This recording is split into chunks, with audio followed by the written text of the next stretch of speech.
Olá, meu nome é Wellington, sou advogado e hoje eu vou falar sobre a importância das matérias propedêuticas para a formação de um jurista.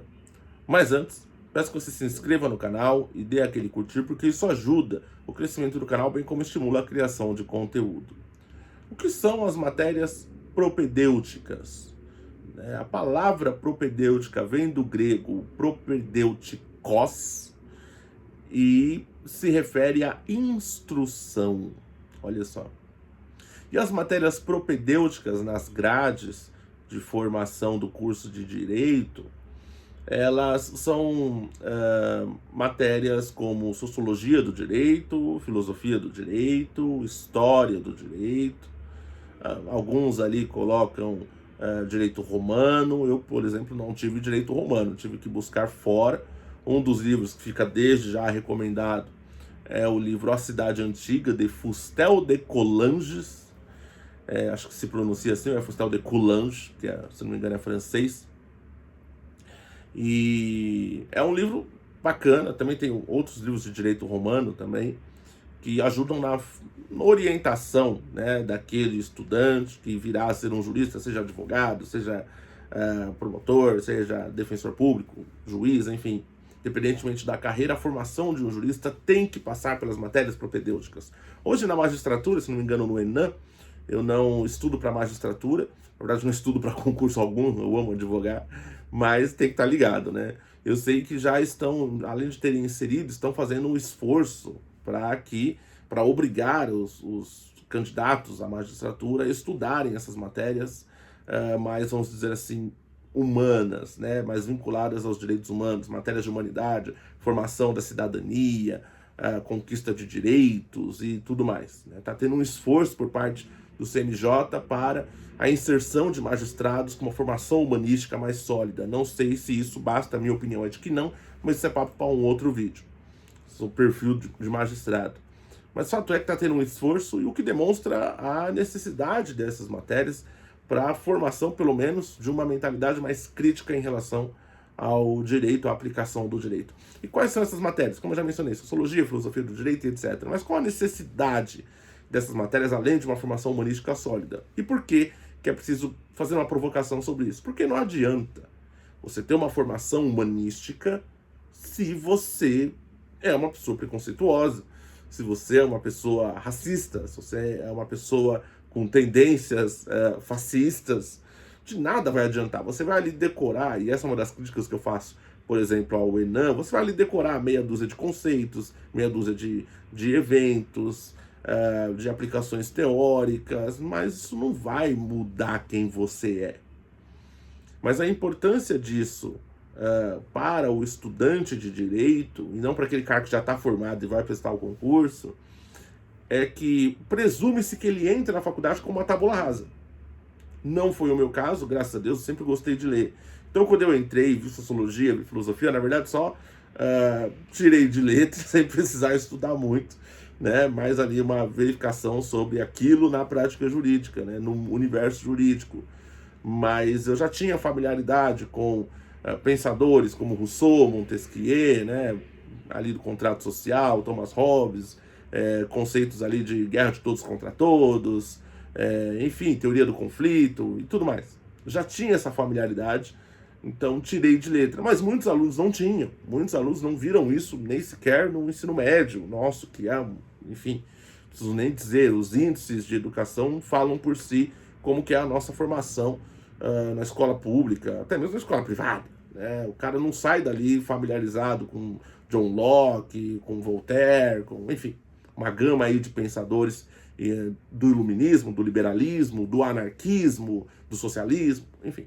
E chega na faculdade, o cara vai se deparar com Karl Marx, com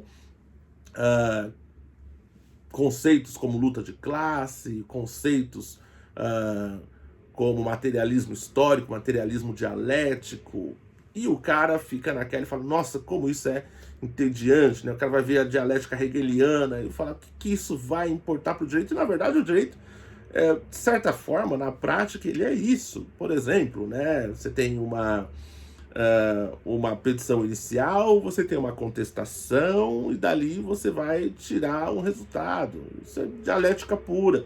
Não à toa, a discussão jurídica ela é dialética. O próprio Código de Processo Civil prevê isso.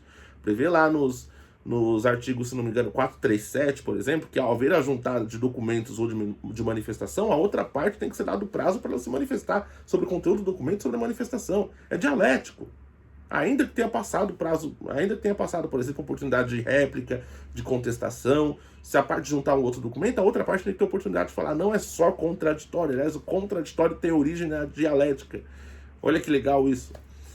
Mas, para além disso, para além dessa questão mais de procedimento, a importância da propedêutica é porque ela também te faz pensar além da letra fria da lei.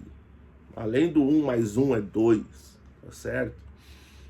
Por exemplo, vamos pensar no princípio da adequação social no direito penal. O que é adequação social? Olha, eu tenho uma lei, mas a sociedade já evoluiu, a sociedade já não enxerga isso como um problema de natureza penal, ok? Não sei se vocês sabem, mas está na lei de contravenções penais que vadiagem é crime. Crime não, contravenção penal. Tem ali um ilícito, alguns dias de cadeia e multa.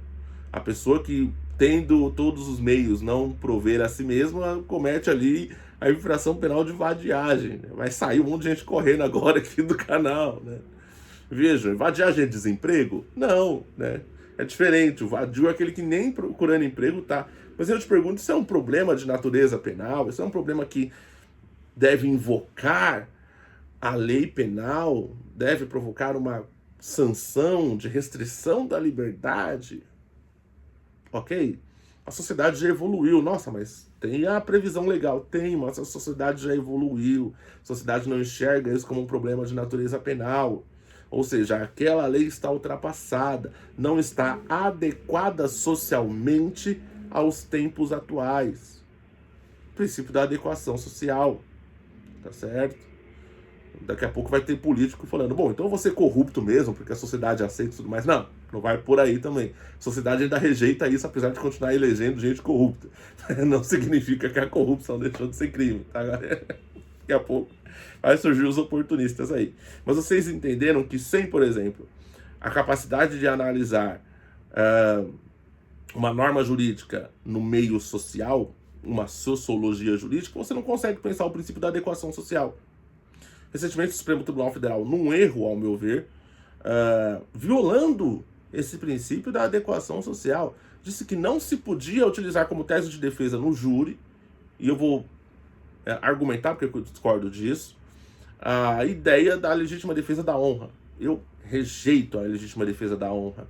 E eu acho que, enfim, o cara... O que é a legítima defesa da honra? O cara ele foi chifrado, foi lá, matou a mulher. E aí, devido ao contexto social que ele estava inserido, que é a situação que ele estava inserido, gente que acredita que, não, o peão tem que ir lá e zerar mesmo, que não sei o quê. Há pessoas que pensam assim, ainda, tá? Mas elas são pessoas, essa é a cultura delas. Eu acho que violações aos direitos humanos se justificam culturalmente? Não.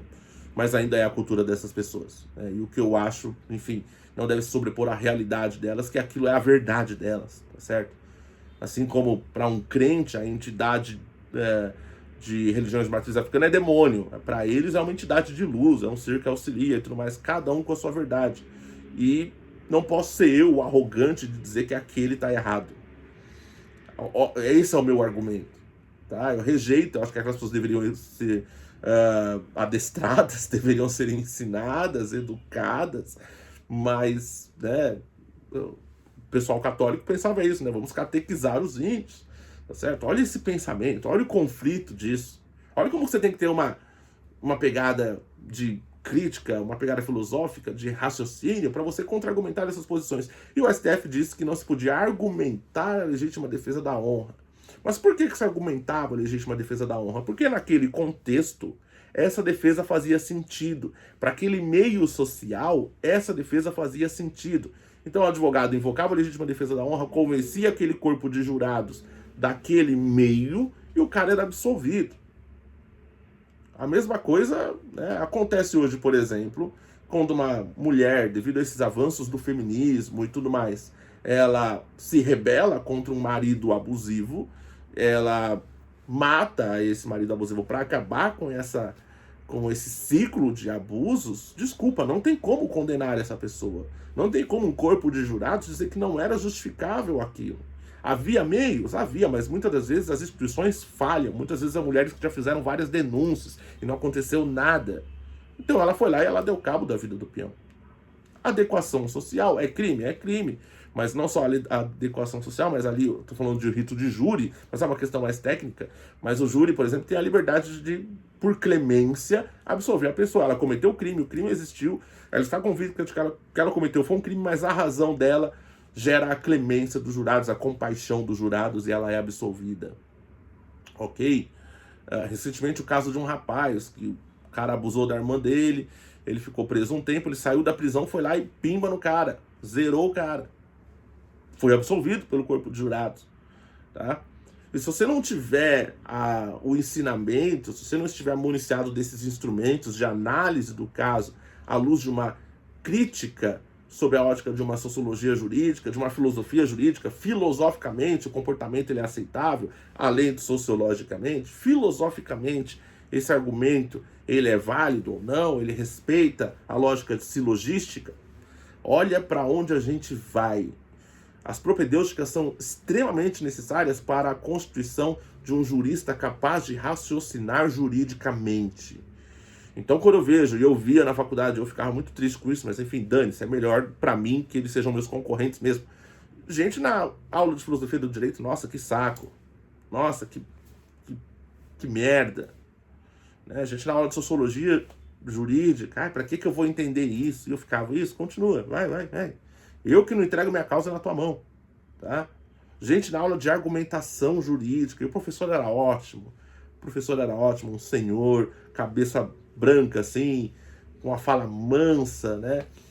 Nossa, o professor Ronaldo, era sensacional. O apelido dele na sala era Magneto, porque ele realmente parecia um Magneto, um cara todo cabelo branco, assim. Sensacional a aula de argumentação jurídica. Tirei 10, porque dava um tesão de fazer aquela aula. E vários alunos ali. Ai, que saco. Pra que eu tenho que aprender argumentação jurídica? Enfim, né?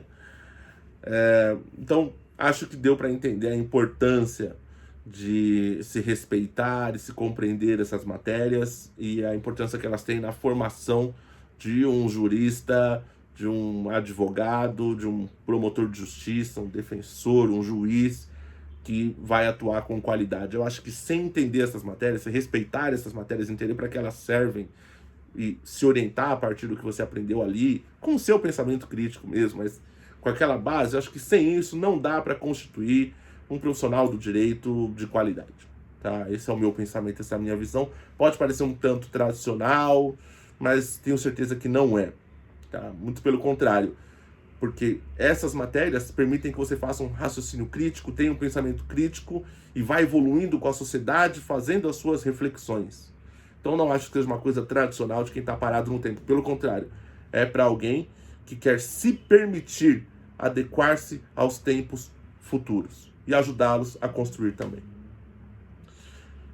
Dúvidas, críticas, ameaças, comentários, contato e artigos para leitura na descrição. Esse é o vídeo de hoje. Fiquem com Deus. Até a próxima.